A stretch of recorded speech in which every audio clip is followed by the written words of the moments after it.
I'm pleased to be able to report that thanks to the extraordinary work of law enforcement officials from here in the Commonwealth of Pennsylvania, our local leaders here in Chester County, and from our federal partners all across this nation, shortly after 8 a.m., our suspect was captured. I want to say, first and foremost, thank God there were no injuries to law enforcement or to the public. We obviously became deeply concerned after the suspect was able to steal a weapon.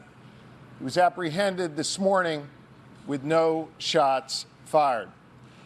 I want to say thank you to the dedicated law enforcement professionals from every level who each and every day go out of their homes, leave their families, leave their loved ones to keep us safe. The public, over the last 13 days, has had a chance to see what excellence in law enforcement means, what true, dedicated professionalism is all about. I couldn't be more proud to be standing up here today with these professionals from every level. And while they did extraordinary work, we had a tremendous assist from the public here in Chester County. I want to say thank you to the public for their vigilance. Thank you for the constructive tips that they shared. Thank you for remaining on guard. We recognize this has been a concerning and trying time for each and every one of you in the region. And we want to thank you for your support of law enforcement and for your support of this effort that led to this capture today. I hope the good people of Pennsylvania, and indeed the folks all across this nation, got a chance to see how government is supposed to work, how law enforcement is supposed to work, where we all come together, where we focus on the mission. And while the women and men up here behind me may wear different uniforms and different badges, we were here with common purpose, and that was to apprehend this suspect and keep people safe. Leading this effort has been the Pennsylvania State Police. And I know I'm going to get booed by some of the folks behind me for saying this. I believe they are the finest law enforcement agency in the United States of America. And I could not be more proud to be the governor of this Commonwealth and to have the chance to serve in public service alongside these great leaders in the Pennsylvania State Police. Leading the effort for us is Colonel Christopher Paris, who did yeoman's work overseeing this operation together with Lieutenant Colonel Bivens. All Pennsylvanians, gentlemen, are indebted to you for your bravery, for your courage, and for your tremendous leadership. And with that, it's my honor to bring up the Colonel of the Pennsylvania State Police, Colonel Christopher Paris. Thank you, Governor. I would like to make a few brief comments. I'd like to dedicate those comments to the victims of Cavalcante and their families. At the end of the day, all of the people behind me here work for justice and for the victims. A close second to the people of Chester County. We appreciate your support, and we appreciate the dedication that you have shown us and the generosity that you have shown us. We are in your debt. This was a major operation. We know that it has affected your lives, and we're very much appreciative of that support. I'd like to thank the governor and his support of us, not only with his physical presence, but his work in Harrisburg on a daily basis. I'd like to thank the Border Patrol, Customs, the FBI, the Marshals, the ATF, our federal partners, the Chester County District Attorney, Deb Ryan, and her Chief County Detective, Dave Sassa.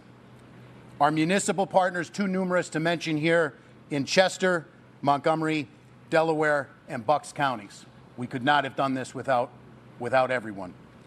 I would like to thank, from the bottom of our hearts, the members of the Pomar Lynn Fire Company. I know the media has been in and out of here. The hospitality that they have shown us, the logistics that you need to bring to bear in an operation like this, we would have been hard-pressed to do that without them being good hosts to us. Lastly, but certainly not least in any way, shape, or form, to the women and men of the Pennsylvania State Police, thank you. Thank you for your hard work and your diligence. This is my third manhunt with Lieutenant Colonel George Bivens. It's not lost on me that it was 9 years to the day yesterday for the Blooming Grove ambush. And in all of those operational cycles, there is no person who enjoys more of my trust and confidence. He was tasked with standing this operation up. My confidence in him is marrow deep. He is the consummate professional, and I would now like to turn it over to Lieutenant Colonel Bivens to give you the operational rundown of the capture of Cavalcante. Lieutenant Colonel Bivens.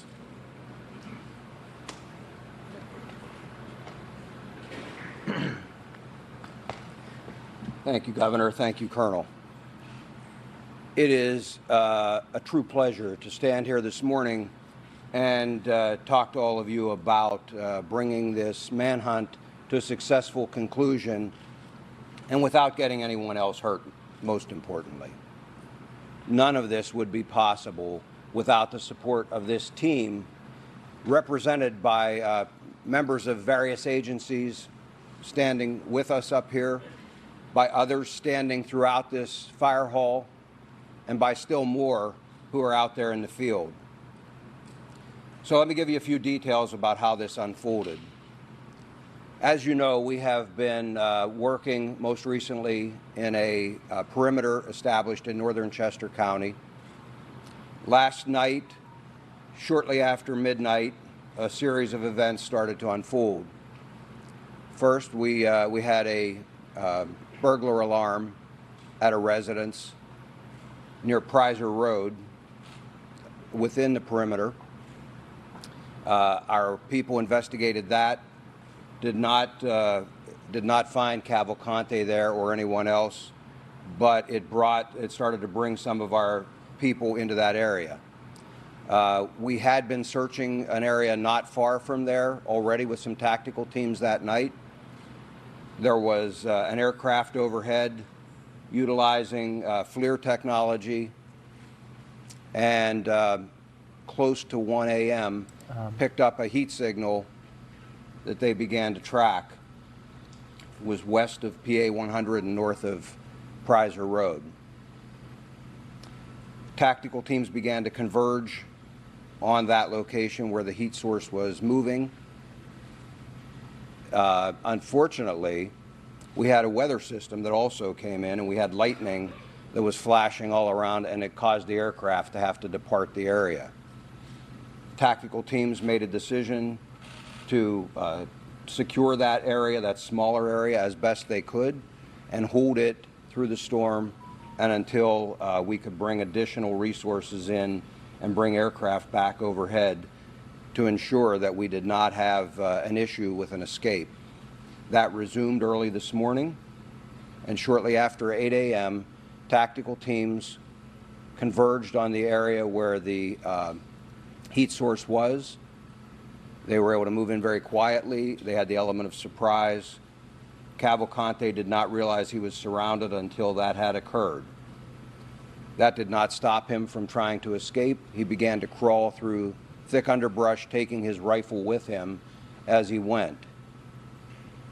One of the Customs and Border Control teams, BORTAC, had a dog with them. They released the dog. Some of our PSP CERT members were also there, had him surrounded. The dog subdued him, and team members from both of those teams immediately moved in. He continued to resist, but was forcibly taken into custody. No one was injured as a result of that. Excuse me. He did sustain a minor bite wound. We had medical personnel at the scene, and they took a look at that. Cavalcante was, as I said, taken into custody. He was transported to our Avondale station for further processing and interview, and he will ultimately be transferred to a state correctional institute where he will be housed and begin to serve his life sentence. In just a few minutes, I'll open this up to some questions, but before I do that, I want to turn this over to one of our very close partners, District Attorney Deb Ryan. I know she would like to say a few words, and again, then we'll be happy to take your questions following that. Deb. Thank you, Lieutenant Colonel Bivens. Today is a great day here in Chester County. Our nightmare is finally over and the good guys won. We owe a debt of gratitude to all of the first responders for their tireless and dedicated efforts in bringing this fugitive to justice. They worked around the clock, and we are deeply grateful to all of them. Our community can finally regain its normalcy and breathe a collective sigh of relief. This would not have happened without the collaboration and efforts on behalf of a multitude of agencies.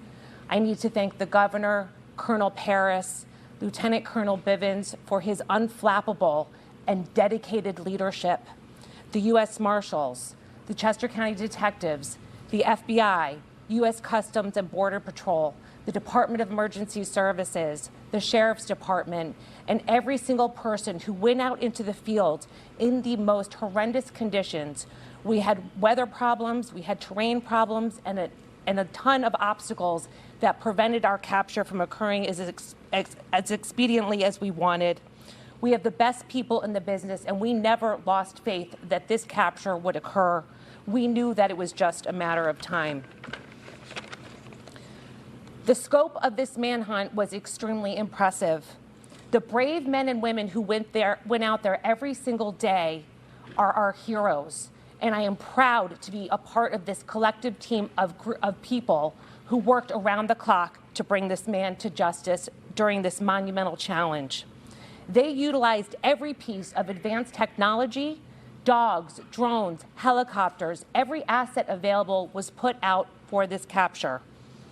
I can't express our gratitude deep enough to all of them and to the community for their support. We received dozens and dozens of donations, well wishes, and kind support from everyone in the community, and we thank this firehouse for housing us. We know we disrupted their lives for a while. One of the first calls we made upon learning about this capture was to the Brandow family, who, as you can imagine, had been living in a complete nightmare. They are so grateful to the men and women who helped with this capture. They can now finally sleep again. I can't thank law enforcement enough for their efforts. Thank you.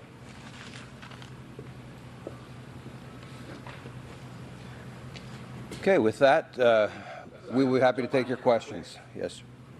With the helicopter overboard, we saw the arrest taking place. There was some criticism about the photo op that was taken with the fugitive. Can you explain how that's actually a standard procedure, or what's the reasoning behind the photo op with the fugitive?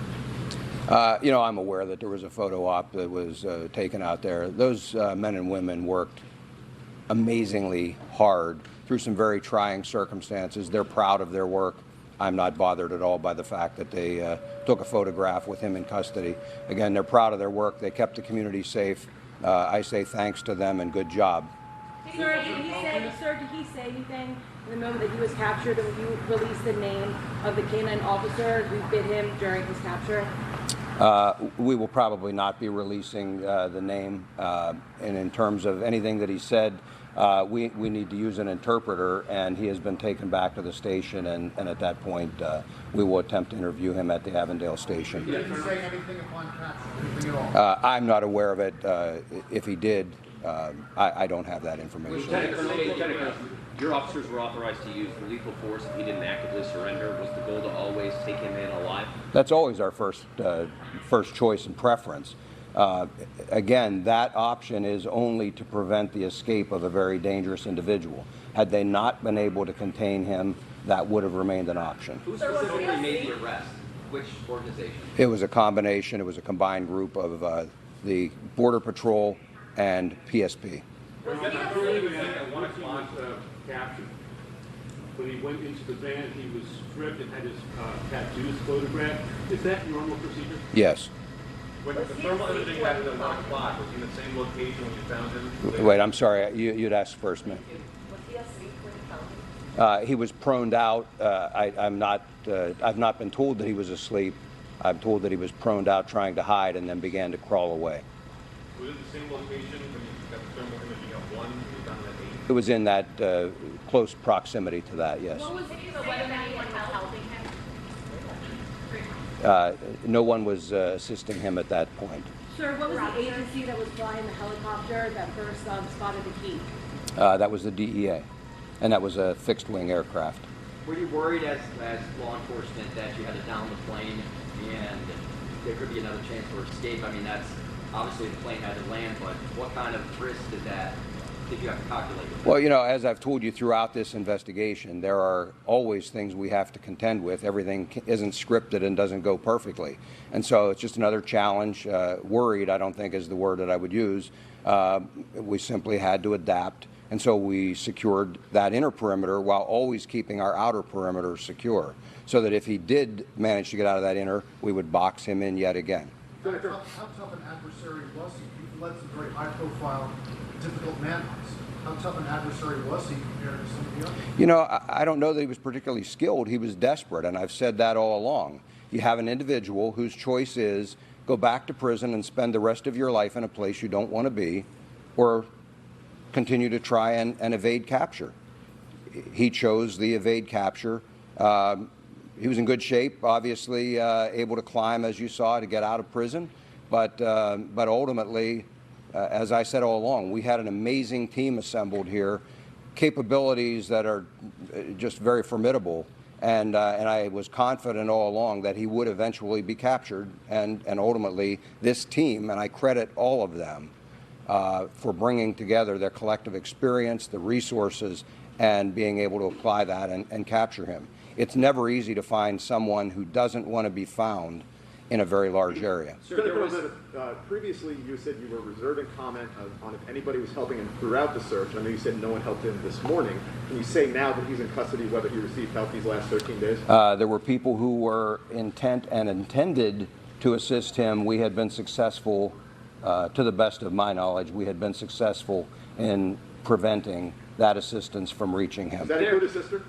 Yes. There had been some frustration, some criticism from the public as this was stretching on. Now that it's over, do you consider this anything other than a success? No, it was absolutely a success. And I got to tell you, I think by and large the public stayed amazingly supportive. I had some third grade students stop by yesterday and drop off letters and notes of support for all of these responders. We put them out for them to see at briefing time and things. That's the kind of support we saw from this community. There will always be criticism. There will always be people who think they can do this job better, and they're entitled to that opinion.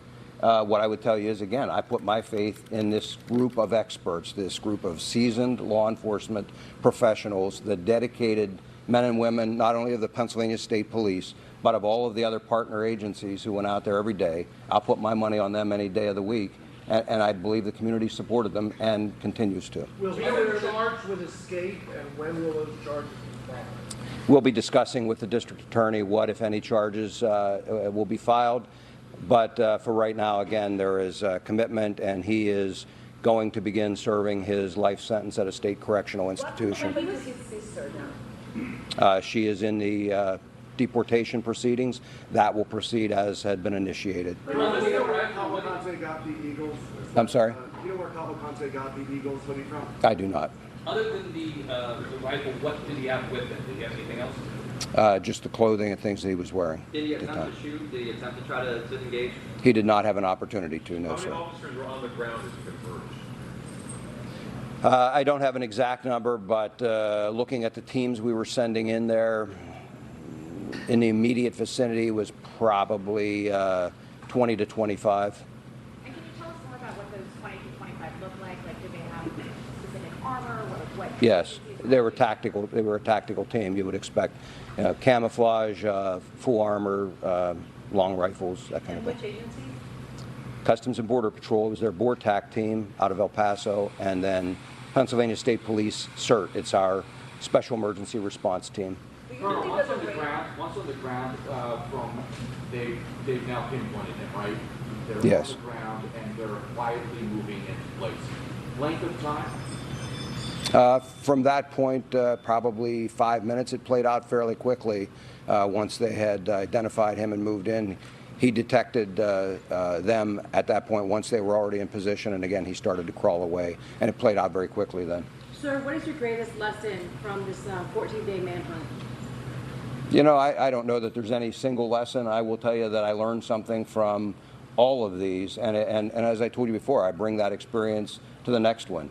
And so I just go back to, it's all about the team. It's about assembling the right group of people, the right technology, the people with can-do attitudes who will stick with you through the investigation, and that's what we did. And it's worked well for us in the past, and I'm sure will work well for us in the future. Colonel, said there were people intending to help. I just want to see if we can get a little more detail from you on that. You did mention, you did confirm the sister was intending to help. Who else might have been intending to help? And then can you give us any details? And the reason I'm not going to talk about that again, as I mentioned, we will be discussing with the district attorney whether there will be any additional charges. I don't expect that there will be on that aspect, but we want to have that discussion before we disclose anything else. Help police catching him? He stopped because of the rain, is that right? No, I think he stopped because his normal pattern was to travel in the late evening, early or overnight hours. Whether he got tired or whatever, normally he typically didn't travel then later at night, and he typically did not travel during the day unless we pushed him. And we did have several instances of that where he was pushed and had to move. But he doesn't have night vision or anything like that, the type of technology that many of our operators had out there. And so traversing rugged terrain is difficult to do.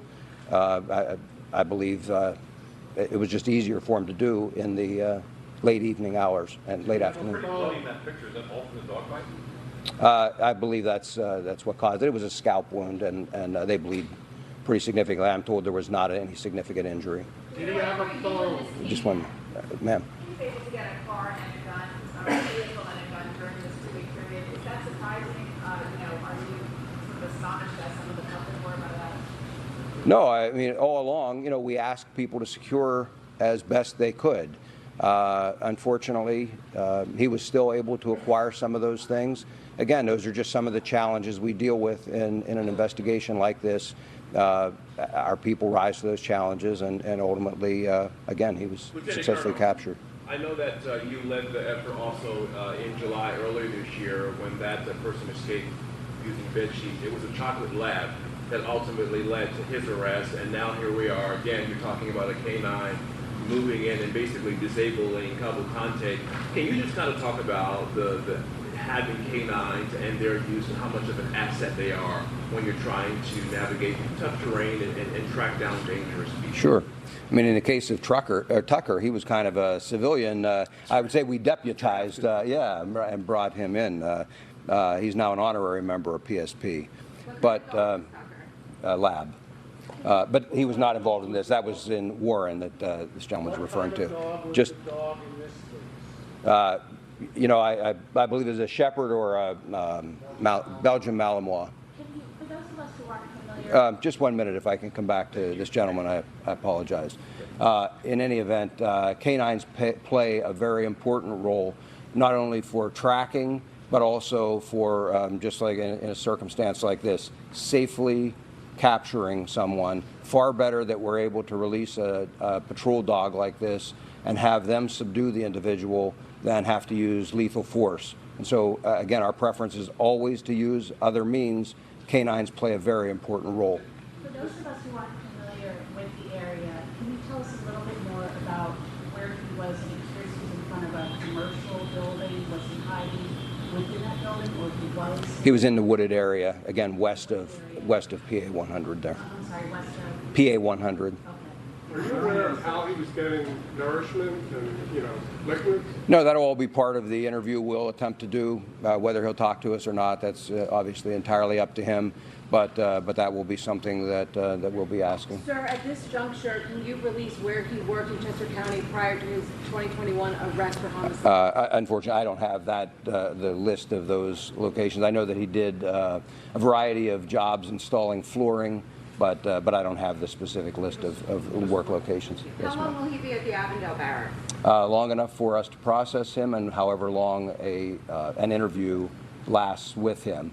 I don't expect it to be for a very extended period of time, and again, at that point, he'll be transported to an SCI. Sir, was there any concern that he would team up with another small man to step inside of a trench coat, Little Rascal style? No. The Give us more detail on the actual encounter with the dog.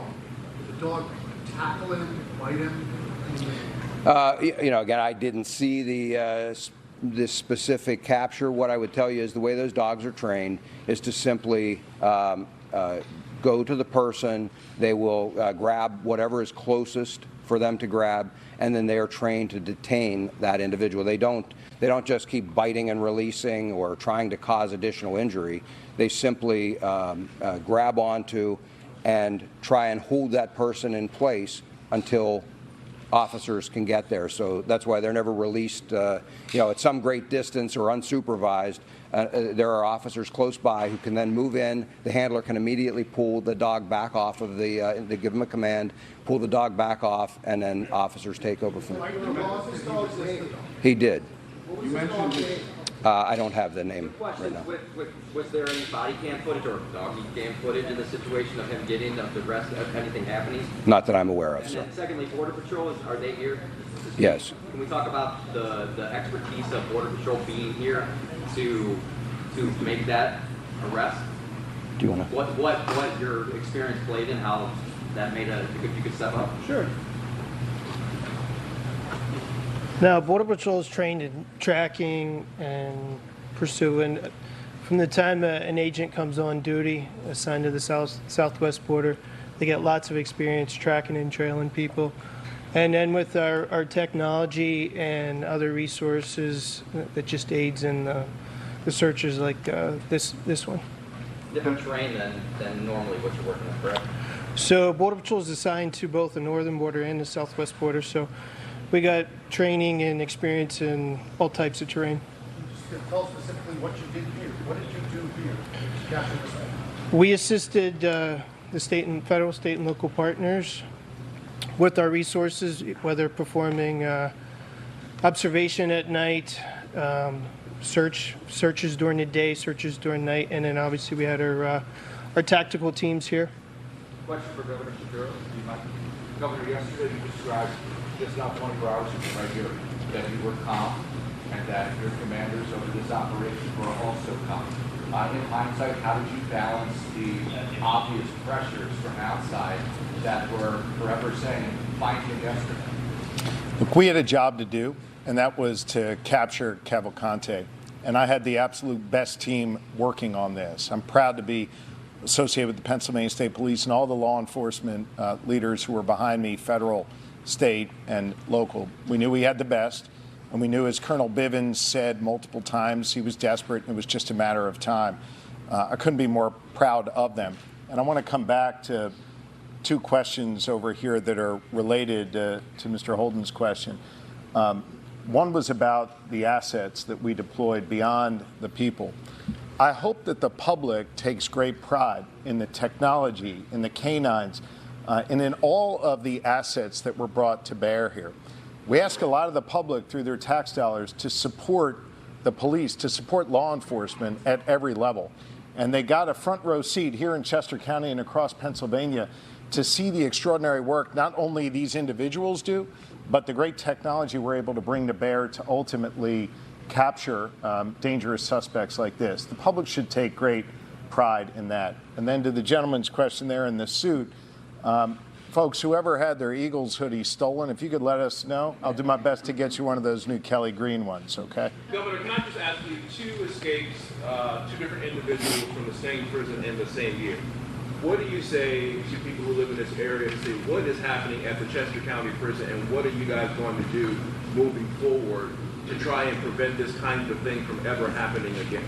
Here in Pennsylvania, our system may be a little different from other states. We have state correctional institutions, and then we have county jails. In this case, the Chester County Jail is run by Chester County officials. They'll answer those questions as to what occurred and what changes are ultimately going to be made.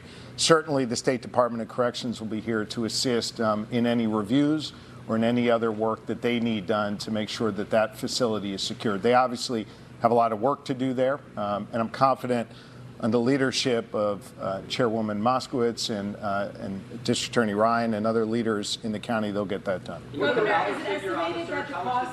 is it estimated that the cost of the manhunt is about $1 million a day? I can't put a price tag on it. We'll do our best to make sure that whatever can be tallied up is and is shared with the public. At the state level, I can't speak for our local or federal partners. Governor, you mentioned the pattern of what time of day he would travel.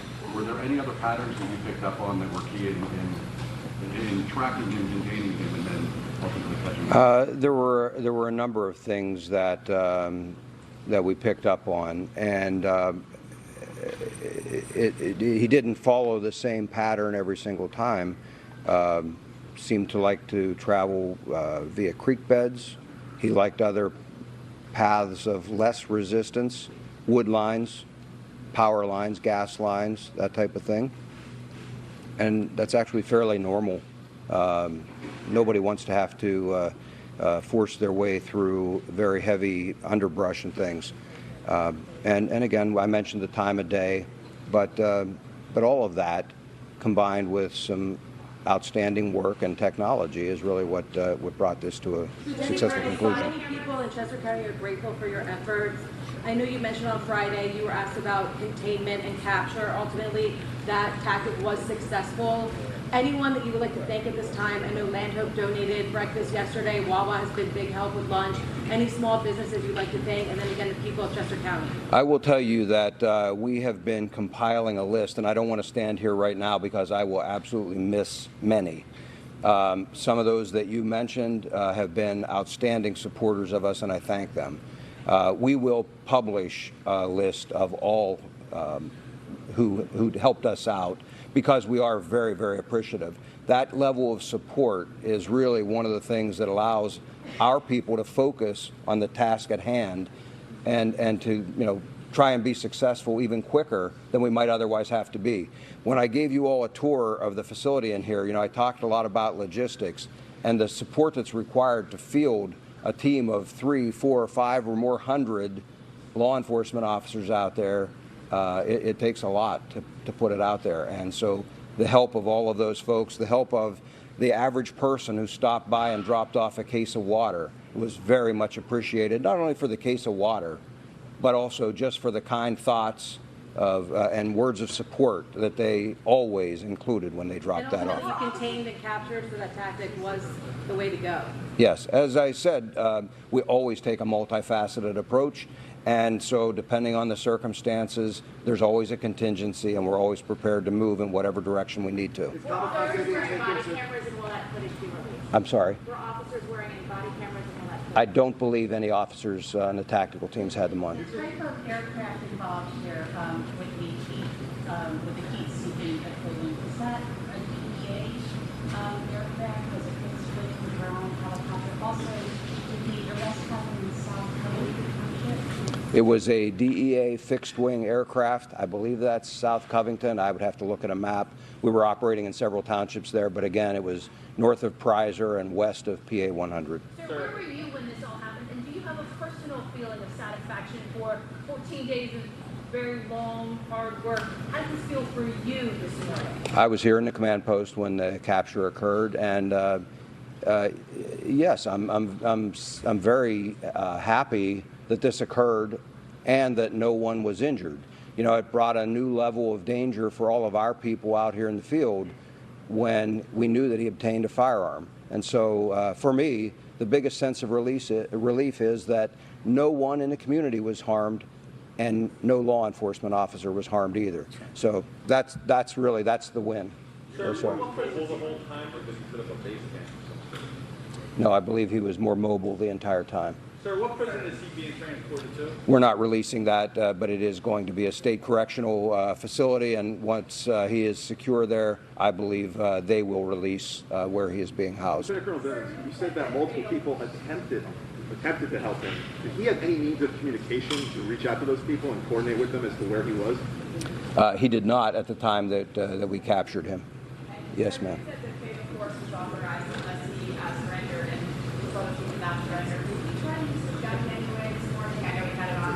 But also, what about the decision not to use fatal force, given that he, I understand, did not surrender? Well, as I addressed a few minutes ago, yes, he had the firearm with him. Yes, he was a threat. He did not have an opportunity. I believe he was taken by surprise, and I believe the canine played a large role in him not being able to utilize that firearm. What I would tell you is, again, that it is our last choice, our last preference to use lethal force. And so while there were other options, the team did the responsible thing, did what they're trained and what we expect, and they used other options. And again, lethal force is always the last option. He's going in for questioning. What kinds of information are you going to be trying to get from him? Like what kinds of questions will he ask? We have the criminal investigators that have been involved in this, everything from the escape up through the time that he has been on the run. I'm sure all of that will be included in their list of questions. Whether he'll choose to talk, I have no idea, and that will be his choice. Can you assure and guarantee the public that this man will not escape again, because clearly he has the ability to do that? Can you say that now? I can assure you he will not escape while he is in our custody. He will be turned over to a state correctional institution. I have every confidence that they will be able to safely and securely house him as well. Lieutenant Colonel, was he in the perimeter of the perimeter that you had outlined yesterday? Was that? He was. He was. Yes, sir. How close to the edge of the perimeter was he? Where in the perimeter? It was within the perimeter, and he would have been within a few hundred yards of the eastern edge of the perimeter. Colonel, in terms of the public being involved, there was video surfacing vigilantes in Chester County trying to get involved in this case.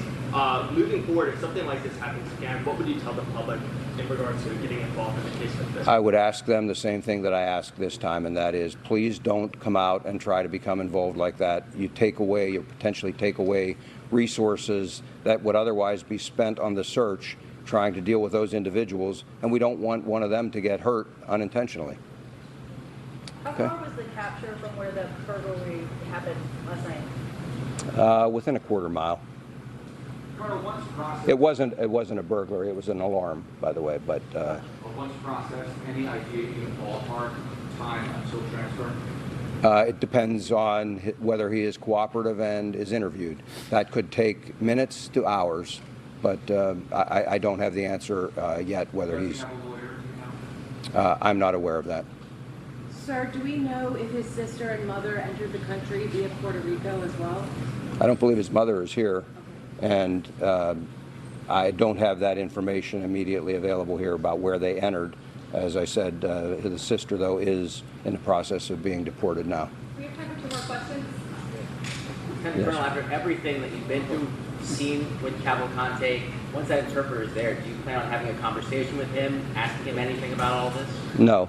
The investigators are quite competent. They'll gather the information that we believe is important if they're able to, and I'm confident that everything we need will be gathered in that way. There's no reason for me to have a personal discussion with him. What's your message to anybody else who tried to escape? Well, I think it's a very bad idea, obviously, and we will be here should something like this occur again.